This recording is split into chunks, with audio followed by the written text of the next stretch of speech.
కానీ కొంతమంది ఏం చేస్తారో తెలుసా, ఆ జరిగిపోయిన వాటినే పదే పదే పదే పదే దలుచుకుంటారు. అక్కడ ఉంది సైతానుగాడి కుట్ర.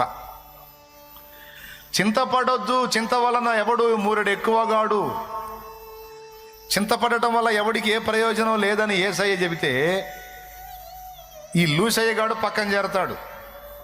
ఎవరు? ఈడు ఒక అయ్యా. కొంతమంది ఈయన అయ్యగా స్వీకరిస్తారు. లూసయ్య ఈడు, ఆయన యేసయ్య, ఈడేం లూసయ్య.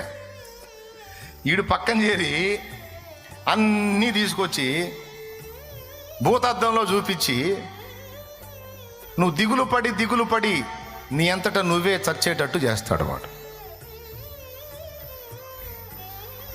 అధికమైన వేదన, అధికమైన దుఃఖం, అధికమైన బాధ, అధికమైన దిగులు, అధికమైన భయం, అధికమైన చింత అధికము చేయటం వీడి పని. చింతించటం తప్పు కాదు, దిగులు పట్టడం తప్పు కాదు, బాధపడటం తప్పు కాదు, కానీ అది అధికము చేస్తాడు సైతాను. అది కుట్ర.